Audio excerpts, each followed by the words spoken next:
Good morning everybody. आप सभी को मेरा नमस्कार। मैं हूँ सुप्रिया कुमारी और हम लोग अब देखते हैं यहाँ पर आज यहाँ पर हम लोगों ने हिस्ट्री का क्लास स्टार्ट किया है। हम लोग हिस्ट्री देखेंगे। तो देखिए, सबसे पहले हिस्ट्री यानी कि इतिहास। इतिहास में क्या किया जाता है, इतिहास में किन चीजों का अध्ययन किया जाता है। तो देखिए, इतिहास मतलब बीती हुई बात। इति यानी कि बीती और हास यानी बात, यानी बीती हुई बातों को हम लोग पढ़ेंगे। तो उस जब हम लोग बीती हुई बातों को पढ़ते हैं तो उसी को क्या कहा जाता है, इतिहास कहा जाता है।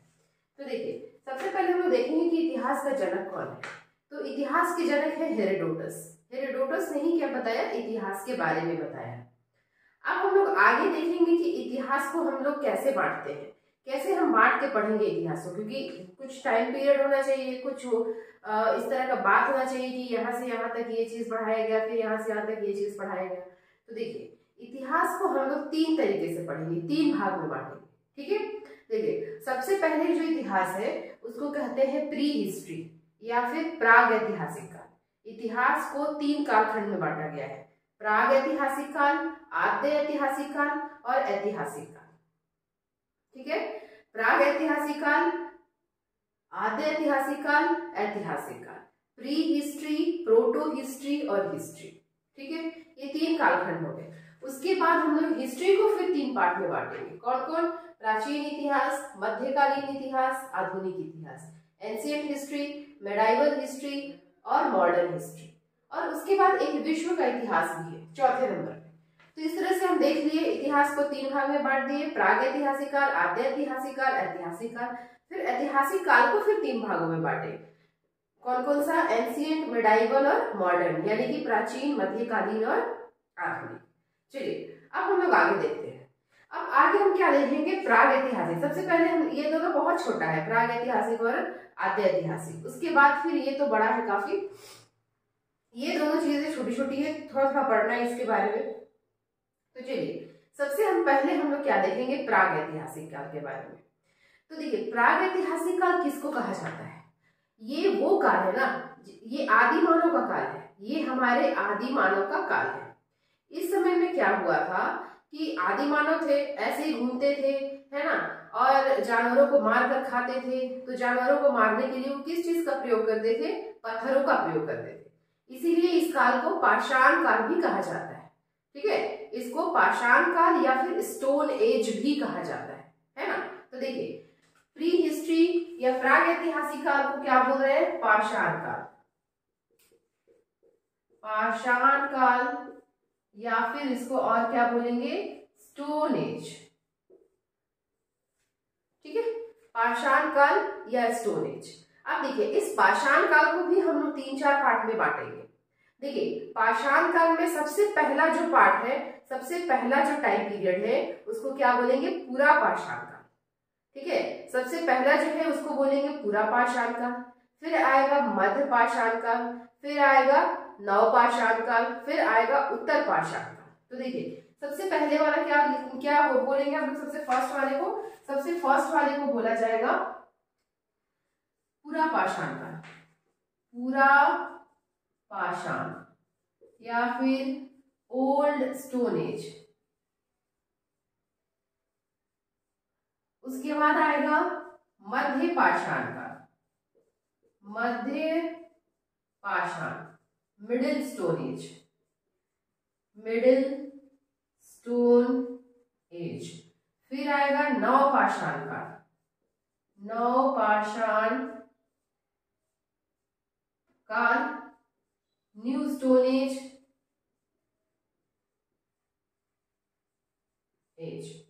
फिर आएगा उत्तर पाषाण काल, उत्तर पाषाण काल, later stone age, later stone age. ठीक है, और ये उत्तर पाषाण काल में ही तांबे की खोज हुई थी, इसी में तांबे का खोज हुआ था, इसीलिए इसको ताम्र पाषाण काल भी कहा जाता है। तांबे का खोज के कारण उत्तर पाषाण काल को क्या कहेंगे, ताम्र पाषाण काल भी कहेंगे, ताम्र पाषाण काल, चैल्को लिथिक एज। ठीक है, तो देख लिए क्या बोला जा रहा है, पाषाण काल को 4 भागों में बांट दिए, पूरा पाषाण, मध्य पाषाण, नवपाषाण, उत्तर पाषाण, old stone as, middle stone age, new stone as और चारकोलिथिक एज, या फिर कॉपर स्टोन एज। इसको कॉपर स्टोन एज भी हम लोग बोलेंगे, है ना। अब देखिए,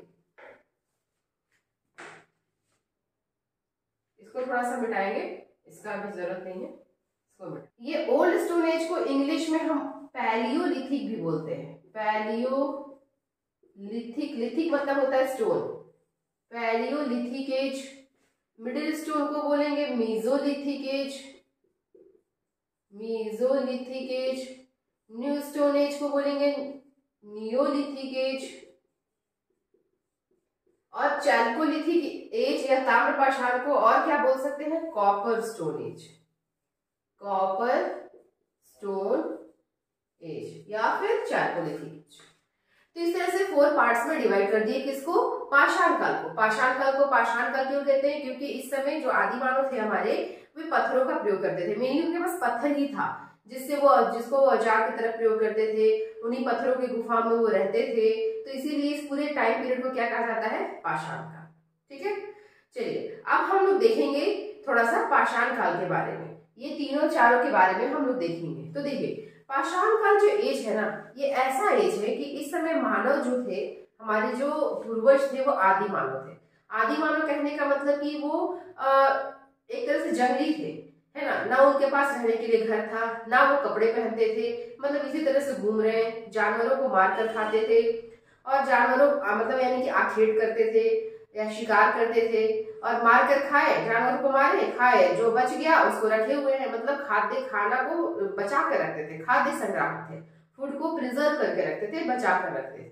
ठीक है, तो एक एक करके अब इनके बारे में हम लोग थोड़ा सा देखेंगे। ले लीजिए स्क्रीनशॉट अगर लेना है आपको तो। यहाँ पे लिखते हैं प्रागैतिहासिक काल,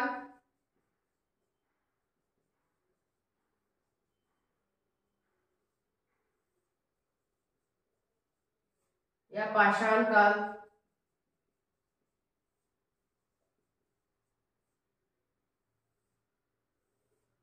अब इसमें हम लोग देखते हैं सबसे पहले क्या है, पूरा पाषाण काल, पूरा पाषाण काल।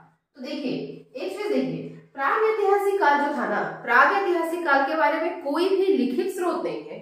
प्रागैतिहासिक काल के बारे में हम लोग कैसे जानते हैं, पूरा तात्विक स्रोत से, मतलब खुदाई करने पर क्या क्या मिला हमको, पूरा तात्विक स्रोत, आर्कियोलॉजिकल सोर्स, मतलब कि पत्थर मिला, है ना, उनके हथियार मिले, उनकी गुफा मिला जिसमें वो रहते थे, तो ये सभी पूरा तात्विक स्रोत है।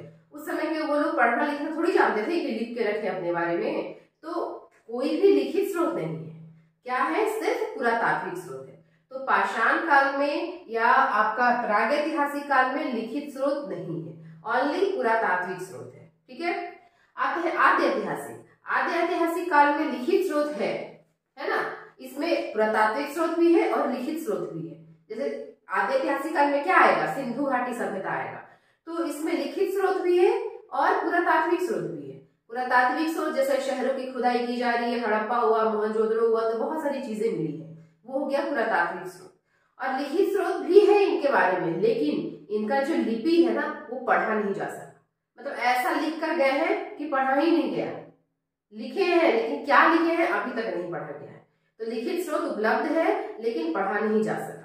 और ऐतिहासिक काल, ऐतिहासिक काल का तो बहुत सारे स्रोत है, पुरातात्विक स्रोत भी है, विदेशी यात्री भी है, जो विदेशी यात्री आए हैं भारत में और यहाँ के बारे में लिखे हैं पुस्तक, और लिखित स्रोत भी है, बहुत सारे पुस्तक भी हैं। तो ऐतिहासिक काल के बारे में तीनों चीज उपलब्ध है, पुरातात्विक, लिखित और विदेशी यात्री। ये आद्य ऐतिहासिक काल में सिर्फ पुरातात्विक है, जिससे हम पता करते हैं, लिखित भी है लेकिन पढ़ा नहीं जा सका है। और प्रागैतिहासिक काल, इसमें तो ओनली पुरातात्विक है, लिखित स्रोत है ही नहीं। ठीक है, तो यहाँ पर सिर्फ पुरातात्विक स्रोत है, सिर्फ पुरातात्विक स्रोत, पुरातात्विक स्रोत उपलब्ध है।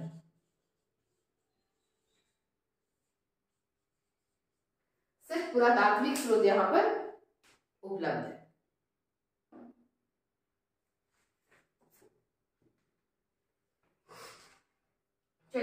पुरा पाषाण काल। पुरा पाषाण काल देखते हैं, ये जो कालखंड है ना आपका पुरा पाषाण काल, ये सबसे बड़ा है।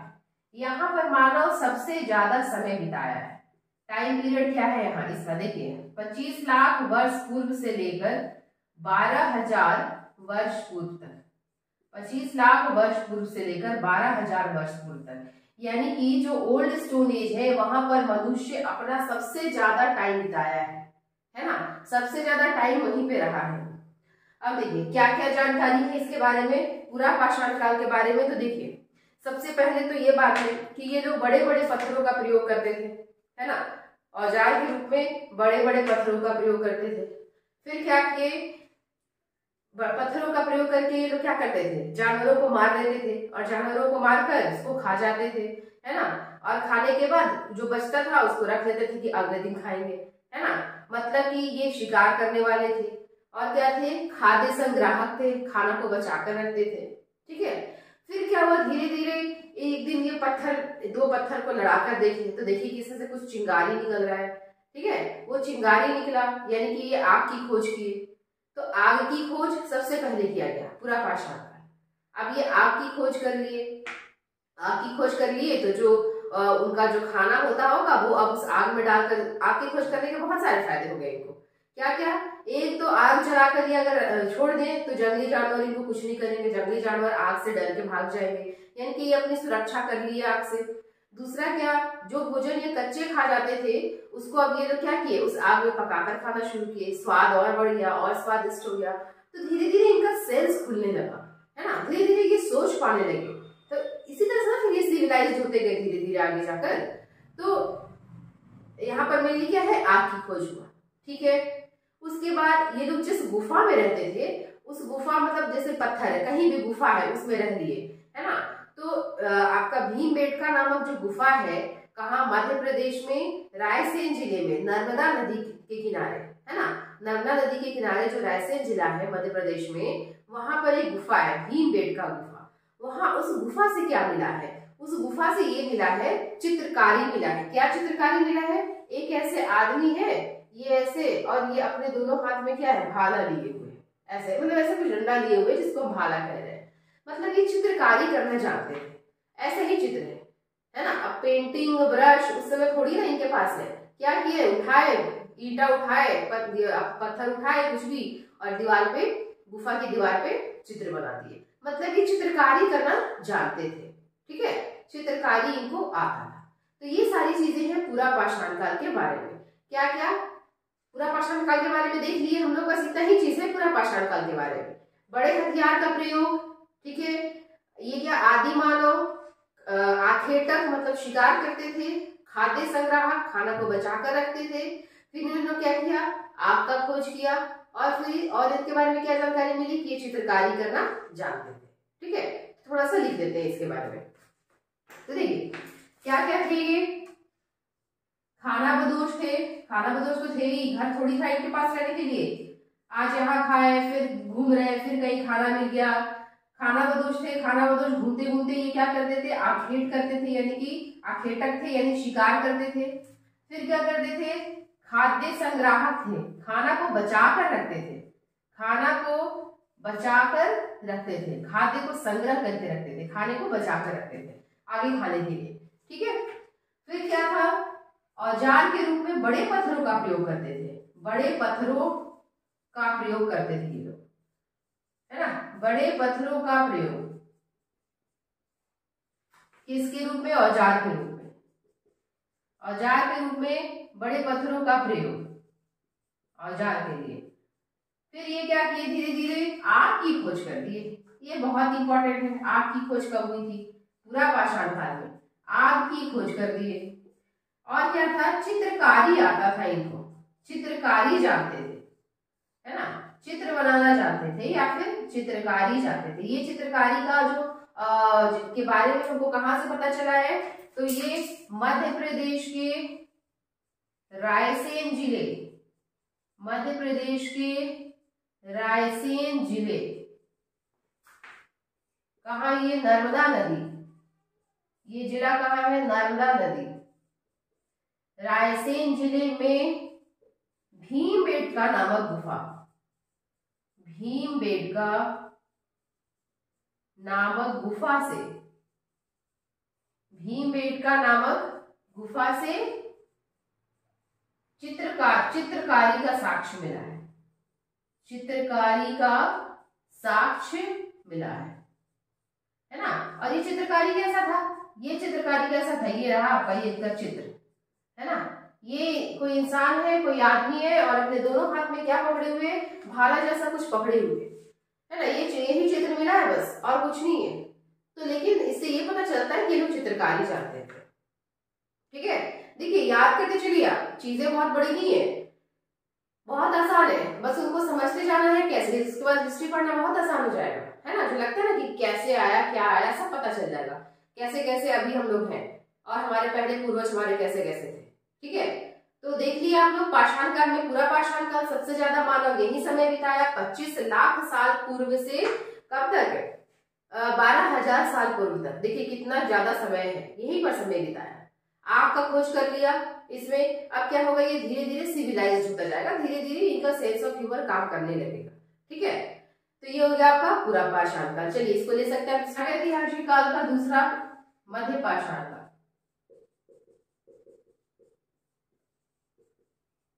इसका टाइम पीरियड क्या है, 12,000 बीसी से लेकर 5,000 बीसी तक। ठीक है, इनका टाइम पीरियड है। अब देखिए ये बीसी क्या है, एडी क्या है, बता देंगे आपको हम। अब देखिए मध्य पाषाण काल, तो देखिए मध्य पाषाण काल में ये तो क्या किया, पूरा पाषाण काल में आग का खोज कर लिया, धीरे धीरे थोड़ा सिविलाइज होने लगा।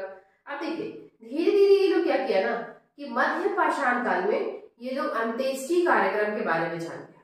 मतलब कि मृतकों को, पहले तो ये लोग इसके पहले वाले काल में, पूरा पाषाण काल में जहां मर गया छोड़ दिए या फिर अपने ही मरे हुए को भी खा लिए, क्योंकि कुछ तो पता नहीं था इनको। धीरे धीरे ये क्या किए, मध्य पाषाण काल में आते आते अंत्येष्टि कार्यक्रम के बारे में, यानी कि जो अंतिम संस्कार होता है उसके बारे में ये जान गए है ना। यानी कि ये लोग शव को दफनाना शुरू किए। ठीक है, ये लोग जो इनका शव था उसको दफनाना शुरू किए मध्य पाषाण काल में। तो मध्य पाषाण काल का एक सबसे बड़ी उपलब्धि यही है। मध्य पाषाण काल मतलब कि औजार जो पत्थर थे ना, मतलब पत्थर जो औजार के रूप में बड़े बड़े यूज करते थे लोग पूरा पाषाण काल में, मध्य पाषाण काल में आते आते वो जो पत्थर है थोड़ा छोटा हो गया, पत्थर का साइज छोटा हो गया, इसीलिए इसको क्या बोला जा रहा है, मध्य पाषाण। ठीक है, मध्य पाषाण काल हो गया, यानी कि छोटे पत्थरों का प्रयोग है या फिर मध्यम श्रेणी के पत्थरों का प्रयोग, मध्यम साइज के पत्थरों का प्रयोग। उसके बाद ये अंतिम संस्कार के बारे में जान गए, कहा, मध्य पाषाण काल में आते आते। ठीक है, अब देखिए इनके बारे में हमको क्या प्राप्त है, पुरातात्विक साक्ष्य प्राप्त है ना। पुरातात्विक साक्ष्य से ही हम लोग ये बताते हैं। तो कैसे पता चला हमको कि ये लोग अंतिम संस्कार के बारे में जानते थे इस समय। तो देखिए इसके बारे में हमको क्या मिला है, अवशेष मिला है। कहाँ से अवशेष मिला है, कैसे हमको पता चला कि ये लोग अंतिम संस्कार के बारे में जानते थे। तो इनके बारे में पुरातात्विक स्रोत प्राप्त हुआ है। कहाँ, अब देखते हैं हम लोग कैसे हमें पता चला कि ये लोग अंतिम संस्कार के बारे में जानते थे। तो यूपी के प्रतापगढ़ के सरायनहर तथा महदहा से, दो जगह है, यूपी का प्रतापगढ़ में क्या है, सरायनहर और महदहा। यहाँ से क्या मिला है, मानव का अस्थि पंजर मिला है, मतलब कि कंकाल मिला है। ठीक है, मनुष्य का कंकाल मिला है। और रेडियो डेटिंग से पता किया गया कि ये कार्बन, ये जो कंकाल है वो कब का है, कितना इसका टाइम पीरियड क्या है। तो फिर ये टाइम पीरियड यही निकला है ना, इसी के बीच का टाइम पीरियड निकला। मतलब इससे समझ में आ गया कि ये लोग अंतिम संस्कार किया करते थे। जब गाड़े होंगे किसी को जमीन में, तभी तो उस समय का हमको कंकाल प्राप्त हुआ है। यानी कि अंत्येष्टि कार्यक्रम के बारे में ये लोग जान चुके थे। ठीक है, करते थे। और मध्य पाषाण काल की उपलब्धि क्या है, तो ये लोग पशुपालन और खेती का शुरुआत कर दिए थे। ठीक है, ये लोग खेती और पशुपालन का शुरुआत कर चुके थे मध्य पाषाण काल से, लेकिन व्यवस्थित तरीके से खेती नहीं था। व्यवस्थित तरीके से खेती कब हुआ, नव पाषाण काल में। तो खेती का शुरुआत तो ये कर दिए थे, लेकिन व्यवस्थित तरीके से नहीं किए थे। ठीक है, इसके बारे में भी हमको साक्ष्य मिला है, खेती के बारे में, है ना। खेती के बारे में भी हम लोगों को साक्ष्य मिला है कि ये लोग खेती स्टार्ट कर दिए थे मध्य पाषाण काल के लोग, लेकिन व्यवस्थित ढंग से खेती नहीं किए थे। कैसे हमको पता चला है, मध्य प्रदेश के आदमगढ़ और राजस्थान के बागोर से क्या मिला है कृषि का साक्ष्य मिला है कि ये लोग खेती करते थे। कहाँ कहाँ? मध्य प्रदेश का आदमगढ़ और राजस्थान का बागोर, है ना, नामक जगह से हमको खेती का साक्ष्य मिला है। तो खेती और पशुपालन ये लोग शुरू कर दिए थे, लेकिन व्यवस्थित तरीके से नहीं किए थे। मतलब मध्य पाषाण काल का मेन जो उपलब्धि है क्या है, ये लोग अंतिम संस्कार के बारे में जान गए थे। ठीक, ये मध्य पाषाण के लोग खेती और पशुपालन का भी शुरुआत कर चुके थे, है ना, खेती और पशुपालन का भी शुरुआत कर चुके थे, लेकिन व्यवस्थित ढंग से नहीं। व्यवस्थित ढंग से कब हुआ? नवपाषाण काल में खेती करना और पशुपालन करना। तो शुरुआत तो हो चुकी थी, लेकिन व्यवस्थित ढंग से नहीं, क्योंकि इसी टाइम पीरियड का पशुपालन का साक्ष्य मिला है। कहाँ से? मध्य प्रदेश से मिला है और राजस्थान से मिला है। मध्य प्रदेश के आदमगढ़ और राजस्थान के बागोर, ये दो जगहों से मिला है क्या? पशुपालन का साक्ष्य मध्य पाषाण काल में। इससे क्या पता चलता है कि ये लोग शुरुआत कर दिए थे, शुरुआत यहीं से हो गया था, लेकिन व्यवस्थित तरीके से नहीं हुआ था। व्यवस्थित तरीके से खेती और पशुपालन की शुरुआत कहाँ हुई? नवपाषाण काल। ठीक है, तो देखिए मेन इनका क्या उपलब्धि है, अंत्येष्टि के बारे में ये लोग जान गए थे। तो देखते हैं यहाँ क्या, मध्यम आकार के पत्थरों का प्रयोग, है ना, मध्यम आकार के पत्थरों का प्रयोग करने लगे ये लोग औजार के रूप में। अंत्येष्टि कार्यक्रम या फिर अंतिम संस्कार करने लगे थे। अंत्येष्टि कार्यक्रम करने लगे थे, ये मेन उपलब्धि है इसका, अंत्येष्टि कार्यक्रम करने लगे थे। ठीक है, अब देखिए खेती और पशुपालन की शुरुआत कर चुके थे, लेकिन व्यवस्थित तरीके से नहीं, है ना। कृषि तथा पशुपालन ये क्या हुआ था, इसका इन दोनों का शुरुआत हो चुका था, लेकिन व्यवस्थित तरीके से नहीं, व्यवस्थित ढंग से नहीं। ठीक है, पशुपालन का साक्ष्य कहाँ मिला है? इस कालखंड का पशुपालन का साक्ष्य कहाँ मिला है? इस कालखंड से रिलेटेड तो दो जगह से मिला है। एक तो मिला है मध्य प्रदेश या एमपी के, कहां से? आदमगढ़, और एक कहां मिला है? राजस्थान के बागोर, यहां से, इन दो जगहों से क्या मिला है? पशुपालन का साक्ष्य मिला है। और यहाँ देखते हैं अंत्येष्टि कार्यक्रम जो करने लगे थे ना, तो इसके बारे में भी हमको साक्ष्य मिला है ना, तभी तो हम जान पाए कि अंत्येष्टि कार्यक्रम की शुरुआत कर दिए। ये कहां से मिला है? तो ये देखिए यूपी के प्रतापगढ़ के सराय नहर तथा महदहा नामक स्थान से मानव का अस्थि मिला है। मानव का कंकाल मिला है।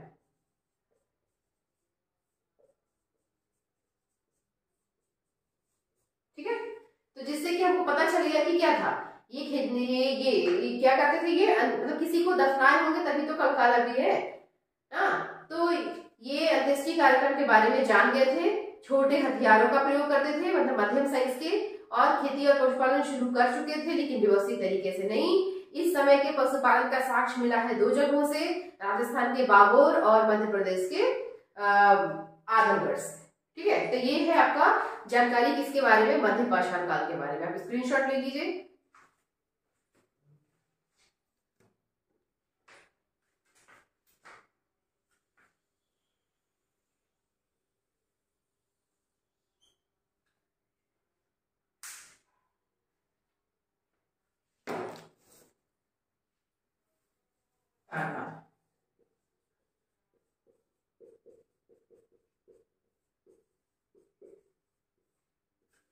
नवपाषाण काल का टाइम पीरियड 5000 बीसी से लेकर 3000 बीसी तक।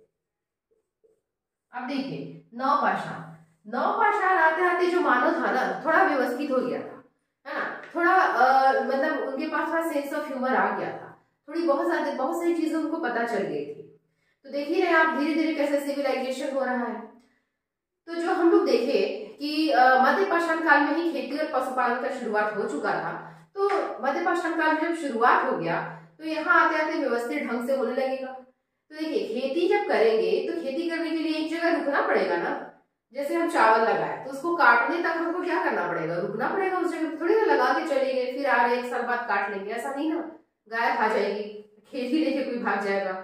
तो इस तरह से ये मनुष्य क्या हुए ना, अस्थायी आवास, ये अस्थायी होते चले गए, एक जगह पे रुकना शुरू कर दिए। जो कि ये खाना बदोश थे पूरा पाषाण काल में, तो धीरे धीरे ये क्या करने लगे, नव पाषाण काल आते आते ये एक जगह पर रुकना शुरू कर दिए।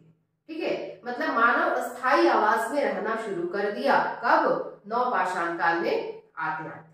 ठीक है, फिर क्या है, खेती किए तो जब खेती कर लिए, पशुपालन भी करने लगे। तो पशुपालन कर लिए, खेती कर लिए, है ना। अब देखिए पशुपालन में सबसे पहला जानवर जो था ना, जो कि पाला गया था, वो कुत्ता था। ठीक है, कुत्ते को ये सबसे पहले पाले थे, कुत्ता ज्यादा वफादार होता है। तो सबसे पहला जानवर जो है, पालतू जानवर कौन था? कुत्ता था, जिसको कि नव पाषाण काल में लोगों ने पाला था। अब देखिए खेती कर लिए, खेत में से अनाज निकाले। अब अनाज को निकाल कर अब ये क्या करते, इनके पास तो कुछ था नहीं कि उस अनाज को घर ले जाए। तो ये हाथ से उठाकर ऐसे ऐसे ऐसे ऐसे सब लोग अपने अपने हाथ से ले जाने लगे। अब ये सोचिए कि ये हाथ से ले जाते तो हम लोगों को पता नहीं कितने दिन लग जाएगा अनाज घर में पहुंचते पहुंचते। कुछ करना पड़ेगा, कुछ करना पड़ेगा। यहाँ पर ये सोचिए कि कुछ करना पड़ेगा। तो क्या किए कि वो जो मिट्टी था ना, जो जिस मिट्टी में ये क्या किए थे, अनाज उगाए थे, उस मिट्टी से ही क्या बनाना शुरू कर दिए, ये बर्तन बनाना शुरू कर दिए। ठीक है, उस मिट्टी से ये बर्तन बनाना शुरू कर दिए। तो ये अब बर्तन बनाने लगे। बर्तन बनाए तो पहले ऐसे थाली जैसा, हाँ, फिर देखिए उसको थोड़ा सा उठाए, फिर उसको और थोड़ा सा उठाए, हाँ, फिर उसको पूरी तरह से उठा के घड़ा बना दिया। ठीक है, तो ये पूरा घड़ा का रूप दे दिए उस मिट्टी के बर्तन को, यानी कि मिट्टी के बर्तन बनाना ये सीख गए। और उसी घड़े में ये फिर क्या किया, अनाज भर भर के अपने घर में ले जाते थे और वहां पर रखते थे। ठीक है, ये देख लिया। उसके बाद देखिए अब जब ये जानवर पालने लगे तो ये सोचे कि अब कुछ, जैसे कि अनाज ले जाते थे उस घड़े में ले जाते होंगे, तो ले जाते थे तो ये क्या करने लगे कि उस घड़े को किस पे रख दिए, जानवर पे।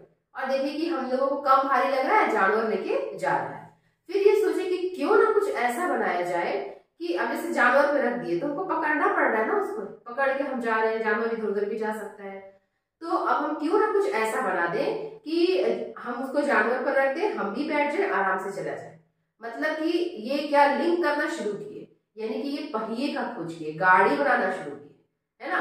तो ये पहिए का आविष्कार किए। ठीक है, ये पहिया बनाए, तो पहिया का खोज किए, पहिया बनाए, पहिए का खोज कर दिए। अब बहुत आसान हो गया, जानवर ये पालते ही थे और उस जानवर को पहिए के थ्रू गाड़ी बना के लिंक कर देते थे, सामान रख देते थे, आराम से चला जाता था। तो नव पाषाण काल आते आते मनुष्य बहुत सारी चीजों के बारे में जान गया था। ठीक है, अब देखिए सबसे पहला जो इनका पशुपालन में देख लिया हम लोग, सबसे पहला जानवर कौन था, कुत्ता था, जिसको इन्होंने पाला था। उसके बाद हम देखेंगे कि कृषि के बारे में, कृषि के बारे में जब हम देखेंगे तो सबसे पहला जो अनाज था ना, जो ये उगाए थे, कौन था, गेहूं और जौ। सबसे पहले खेती की गई थी गेहूं और जौ। साक्ष्य कहाँ से मिला है, पाकिस्तान के मेहरगढ़ नामक जगह से। मेहरगढ़ कहाँ है, सुलेमान और किरथल पहाड़ जो है पाकिस्तान में, उसी के बीच का जगह है मेहरगढ़। वहीं से ये लोग गेहूं, वहीं से हमको क्या मिला है, गेहूं और जौ का साक्ष्य मिला है ना, 7000 BC। देखिए वो साक्ष्य जो मिला है वो कब का है, 7000 BC। और इसका टाइम पीरियड हम क्या बता रहे हैं, 5000 से 3000। इससे हमको क्या पता चलता है, 7000 BC कहाँ आया, चला गया ना उधर आपका मध्य पाषाण में। अभी आपको क्या बताए थे कि ये लोग मध्य पाषाण से ही शुरू कर दिए थे क्या करना, खेती करना। तो देख रहे हैं आप, लिंकअप कर पा रहे हैं। तो सुलेमान और किरथल की पहाड़ियों के बीच मेहरगढ़ नामक जगह है, वहां से हमको साक्ष्य मिला है किसका, गेहूं और जौ का। क्योंकि गेहूं लगाना आसान है, अब जैसे धान लगाएंगे ना तो उसको पानी देना पड़ेगा, पानी नहीं रहेगा तो सूख जाएगा, थोड़ा सा ज्यादा केयर करना पड़ता है। गेहूं में वैसा नहीं है, धान से के कंपेरिजन में बहुत कम उसमें मेहनत करना पड़ता है। इसीलिए सबसे पहला जो अनाज था इनके पास, गेहूं और जौ। साक्ष्य मिला है मेहरगढ़ से। यही सब याद रखना आपको, क्वेश्चन में यही सब आएगा। मेहरगढ़ 7000 BC पूर्व का साक्ष्य मिला है गेहूं और जौ का। ठीक है, तो इतनी सारी चीजें हो गई नवपाषाण काल के बारे में, है ना। सबसे महत्वपूर्ण खोज नवपाषाण काल का क्या था? पहिया का खोज। और क्या था? मिट्टी के बर्तन का खोज, मिट्टी के बर्तन बनाने लगे थे ये लोग। और क्या था? सबसे पहला पालतू जानवर कुत्ता था। और क्या था? सबसे पहले खेती की गई थी गेहूं और जौ की। साक्ष्य कहाँ से मिला है? मेहरगढ़ से मिला है। उसके बाद कोल्डिलवा, इलाहाबाद के कोल्डिलवा नामक जगह से चावल का साक्ष्य मिला है 6000 BC का, है ना। 6000 BC का चावल का साक्ष्य मिला है यूपी के कोल्डिलवा से। ठीक है, तो चलिए देखते हैं। छोटे पत्थरों का प्रयोग। अब इनका पत्थर का साइज और छोटा हो गया। छोटे पत्थरों का प्रयोग करने लगे ये लोग औजार के रूप में। फिर क्या किए? खेती जो थी इनका सुव्यवस्थित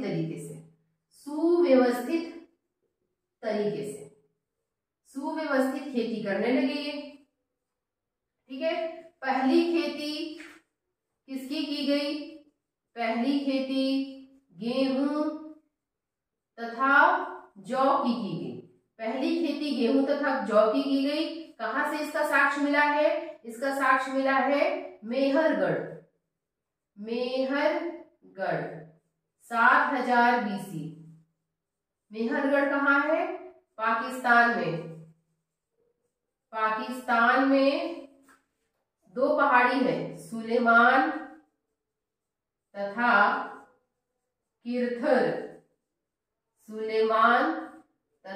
किरथर के पहाड़ियों के बीच,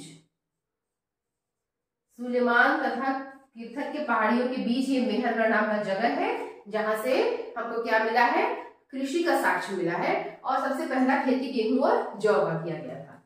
पशुपालन तो प्रारंभ कर चुके थे, पशुपालन प्रारंभ हो चुका था, या पशुपालन भी व्यवस्थित हो गया था। सबसे पहला पालतू जानवर कौन था? कुत्ता। पहला पालतू जानवर, सबसे पहला पालतू जानवर कुत्ता था। ठीक है, उसके बाद पहिया का खोज ये लोग बहुत इंपॉर्टेंट है। पहिया का खोज, साथ साथ मनका कहते हैं वही घड़ा, मिट्टी का घड़ा, जो घड़ा जैसा ये बनाया ना, वो मिट्टी का घड़ा। मनका का खोज, मनका बनाने लगे जिसमें भर भर के ये अनाज ले जाते थे। ठीक है, तो ये सारी चीजें किए हैं ये लोग नवपाषाण काल में, है ना। और साथ साथ मेहरगढ़ से हमको क्या मिला है? गेहूं और जौ का साक्ष्य मिला है। और मेहरगढ़ के अलावे और कहां से मिला है? मेहरगढ़ के अलावे चावल का साक्ष्य कहां से मिला है? तो देखिए, चावल का साक्ष्य जो है ना आपका, वो यूपी के कोल्डिलवा, भारत में है, यूपी के कोल्डिलवा, इलाहाबाद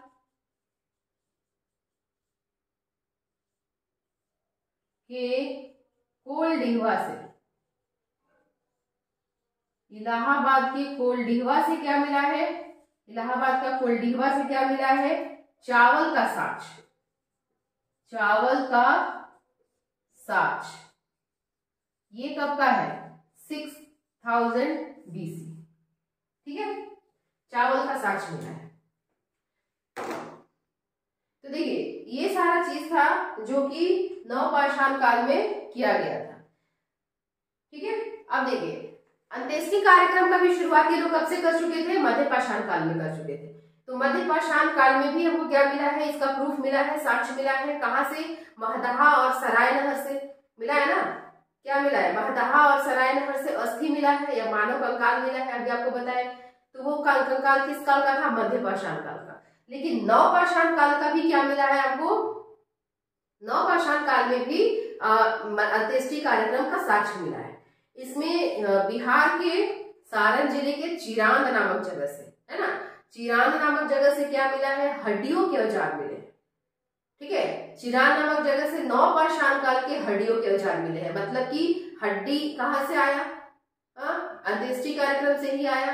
हड्डी से बने औजार मिले हैं, या हड्डियों के अवशेष मिले हैं, जिससे इनका अंत्येष्टि कार्यक्रम के बारे में पता चलता है। चिरान नामक जगह से मिला है हड्डी का अवशेष।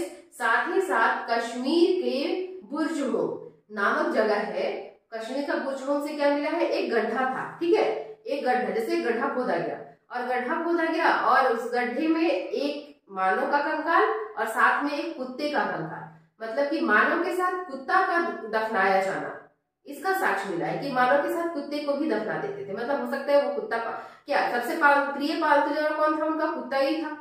तो अगर उसका मालिक मर गया तो साथ साथ कुत्ते को भी दफना देते थे। अब कुत्ता को मार कर दफनाते थे या जिंदा दफनाते थे, इसका तो कोई जानकारी नहीं है, ठीक है। तो ऐसा गड्ढा था और गड्ढे के अंदर क्या था, ये कंकाल मिला है और इसको बोलते हैं गर्तावास। गर्तावास करने का मतलब कि जैसे ठंड में बचने के लिए लोग जैसे कुत्ते को देखते हैं ना, गड्ढा खोद के बैठ जाता है, तो उसी तरह से गड्ढा खोद कर और अंदर में बैठ गया और ऊपर से ढक वक दिए किसी चीज से, तो वो गर्तावास कहलाता है। और तो गर्तावास में ही मानव के साथ साथ कुत्ते के दफनाए जाने का साक्ष्य मिला है, ठीक है। तो देखिए, तो हमको क्या मिला है, नवपाषाण काल में ही, और क्या मिला, हटाते हैं। तो नवपाषाण काल में ही सारण के चिरांद नामक जगह से, सारण कहाँ है, बिहार में, चिरांद नामक जगह से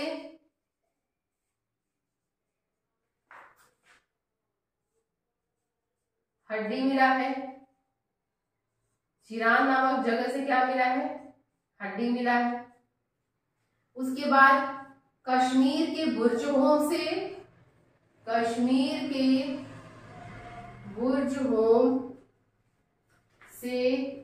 बुर्जहोम नामक जगह से गर्तावास मिला है, जिसमें मानव के साथ साथ कुत्ता, मानव और कुत्ता दोनों का अवशेष मिला है, दोनों के हड्डियों का अवशेष मिला है। इस तरह से कब्र है, एक मानव है, साथ में कुत्ता है, ठीक है, इसको गर्तावास कहते हैं। तो मानव और कुत्ते का एक साथ दफनाया जाना कहाँ है, कश्मीर के बुर्जहोम, ठीक है, से मानव और कुत्ते को एक साथ दफनाया जाने का प्रमाण मिला है। तो देखिए, ये हो गया आपका क्या, नवपाषाण काल, है ना। तो हम लोग एक एक करके तीनों देख लिए, पूरा पाषाण काल, मध्य पाषाण काल, नवपाषाण काल। अब एक बच गया उत्तर पाषाण काल या फिर ताम्र पाषाण काल, उसको हम लोग नेक्स्ट क्लास में देखेंगे। अब एक साथ इन तीनों का हम लोग रिवाइज कर लेते हैं अभी फटाफट 2 मिनट में। तो देखिए, इतिहास को तीन कालखंड में बांटे, कौन कौन सा, प्राग ऐतिहासिक, आदि ऐतिहासिक, ऐतिहासिक। प्राग ऐतिहासिक को क्या कहते हैं, पाषाण काल कहते हैं, क्योंकि पत्थरों का प्रयोग किया जाता था। पाषाण काल को फिर 3 भाग में बांटे, पूरा पाषाण काल, old stone age, palaeolithic age, मध्य पाषाण काल, मीजोलिथिक एज या फिर मिडिल स्टोन एज, नवपाषाण काल, नियोलिथिक एज या फिर न्यू स्टोन एज, ठीक है। सबसे पहले पूरा पाषाण काल। पूरा पाषाण काल में क्या था, मनुष्य 25 लाख बीसी से लेकर 12,000 बीसी तक का समय व्यतीत किया। अपना जीवन का सबसे लंबा समय मनुष्य जो था या आदि मानव जो थे यहीं पर व्यतीत किए पूरा पाषाण काल में। पूरा पाषाण काल में बड़े बड़े पत्थरों का प्रयोग किया जाता था औजार के रूप में जानवरों को मारने के लिए। साथ ही साथ इसमें सबसे महत्वपूर्ण इसका खोज क्या है, आग का खोज कर लिया आदि मानव कैसे थे, खाना बदोश थे, शिकार करते थे, खाद्य संग्राहक थे, खाने को बचाकर रखते थे। साथ ही और क्या जानते थे, चित्रकारी के बारे में जानते थे, जिसका साक्ष्य कहाँ से मिला है, मध्य प्रदेश के रायसेन जिला, नर्मदा नदी के तट पर कहा क्या है, भीमबेटका नामक एक गुफा है, वहीं से क्या मिला है, चित्रकारी का साक्ष्य मिला है। एक आदमी इस तरह से भाला लिए हुए है, अपने दोनों हाथ में एक भाले को पकड़े हुए है, चित्रकारी का साक्ष्य मिला है। ये हो गया पूरा पाषाण, ठीक है, खत्म। अब देखिए मध्य पाषाण काल में चलते हैं। मध्य पाषाण काल का टाइम पीरियड क्या है, 12,000 बीसी से लेकर 5,000 बीसी तक। मध्य पाषाण काल में मेनली क्या हुआ, मनुष्य अंत्येष्टि कार्यक्रम करना जान गए। पत्थरों का साइज थोड़ा छोटा हो गया, इसलिए मध्य पाषाण काल बोल रहे हैं। साथ ही साथ अंत्येष्टि कार्यक्रम के बारे में जान गए। इसका साक्ष्य हमको कहाँ से मिला है कि मनुष्य अंत्येष्टि कार्यक्रम करना जानता था। तो महदहा और सराय नहर है ना, यूपी के प्रतापगढ़ जिले से, यूपी के प्रतापगढ़ के महदहा तथा सराय नहर नामक जगह से मानव का अस्थि पंजर मिला है या कंकाल मिला है, जिससे हमको ये पता चलता है कि ये लोग अंत्येष्टि कार्यक्रम के बारे में जान चुके थे। साथ ही साथ मध्य पाषाण काल में ये लोग पशुपालन और खेती का शुरुआत कर चुके थे, लेकिन व्यवस्थित तरीके से नहीं। सबसे पहले पशुपालन का साक्ष्य कहाँ मिला है? मध्य प्रदेश के आदमगढ़ तथा यूपी के मध्य प्रदेश के आदमगढ़ तथा राजस्थान के बागोर जिले से मिला है पशुपालन का साक्ष्य। ठीक है, ये हो गया। अब हम लोग चलते हैं कहाँ? नवपाषाण काल में। नवपाषाण काल में तो क्या हुआ? मानव थोड़ा और ज्यादा सिविलाइज हो गया, सुव्यवस्थित खेती करने लगा, साथ ही साथ एक जगह पे रहने लगा, मतलब अब खाना बदोश नहीं रहा। साथ ही साथ और क्या किया? सुव्यवस्थित तरीके से पशुपालन भी करने लगा। तो सबसे पहला पालतू जानवर कौन था? इनका कुत्ता था। और सबसे पहले खेती किसकी की गई थी? गेहूं और जौ की गई थी, जो कि हम जिसका साक्ष्य हमको कहाँ से मिलता है? सुलेमान तथा किरथर पहाड़ियों के बीच मेहरगढ़ नामक जगह से 7000 बीसी के समय का साक्ष्य मिला है गेहूं और जौ की खेती का, पाकिस्तान में। ठीक है, उसके बाद इलाहाबाद की कोल्डिहवा नामक जगह से चावल का साक्ष्य मिला है 6000 बीसी का। ठीक है, तो ये सब टाइम पीरियड मध्यपाषाण काल में ही आता है, यानी कि मध्यपाषाण काल में ही शुरुआत हो चुकी थी किसकी? कृषि की। ठीक है, उसके बाद फिर देखते हैं ये लोग क्या किए? पहिया का खोज किए। सबसे महत्वपूर्ण खोज किसका? नवपाषाण काल का। मटका बनाने लगे, मिट्टी के बर्तन बनाने लगे। ठीक है, ये सारा खोज इनका था। उसके बाद और क्या था? अंत्येष्टि कार्यक्रम का शुरुआत ये लोग कर चुके थे मध्यपाषाण काल से। आपको अस्थि भी मिला है या कंकाल भी मिला है मध्यपाषाण काल में, है ना, सराय नहर और कहाँ से? प्रतापगढ़ के सराय नहर और महदहा से। लेकिन नवपाषाण काल में भी इसका साक्ष्य मिला है कि हाँ, ये लोग अंत्येष्टि करते थे। जब इसके पहले वाले काल में ही कर लिए तो इसमें तो करेंगे नहीं, लेकिन साक्ष्य भी मिल गया। ये बिहार के सारण जिले के चिरान नामक जगह से हड्डी के अवशेष मिले हैं। तो इससे पता चलता है कि ये हड्डी कहाँ से आया? दफनाया गया होंगे, बॉडी को दफनाया गया होगा, वहीं से आया। उसके साथ साथ कश्मीर के बुर्ज होम नामक जगह से एक कब्र मिला है, जिसको कि गर्तवास कहते हैं, क्योंकि वो जमीन में है, गड्ढे में है, और उसमें आदमी के साथ साथ कुत्ते को दफना दिया गया था। मतलब मानव कंकाल और साथ में कुत्ते का कंकाल मिला है। तो जिससे ये पता चलता है कि ये लोग अंत्येष्टि कार्यक्रम के बारे में जान चुके थे। ठीक है, तो ये हुआ आपका क्या? पूरा नवपाषाण काल, है ना। पूरा पाषाण, मध्यपाषाण, नवपाषाण, तीनों के बारे में बता चुके हैं आपको। अब एक बच गया है ताम्रपाषाण काल, है ना। ताम्रपाषाण क्यों कहते हैं? क्योंकि इसके बाद तांबे का खोज होगा। सबसे पहला धातु तांबा ही था जिसको मानव ने खोजा। ठीक है, तो तांबा और पत्थर दोनों मिला के औजार बनाते थे। पकड़ने वाला तांबा का होता था और उसमें पत्थर घुसा देते थे। जैसे आजकल आप देखते हैं ना, हथौड़ी वगैरह, कुल्हाड़ी वगैरह लोहे का होता है, उसमें तांबे का था, उसमें पत्थर घुसा के प्रयोग किया जाता था। इसलिए इसको बोलते हैं ताम्रपाषाण काल, कॉपर स्टोन एज या फिर चैल्कोलिथिक एज। ठीक है, इसके बारे में हम लोग नेक्स्ट क्लास में देखेंगे, है ना। उम्मीद करते हैं आपको ये अच्छा लगा होगा। आप ध्यान से पढ़िए, सारा कुछ समझ में आ जाएगा। Thank you, have a nice day. मिलते हैं नेक्स्ट क्लास में।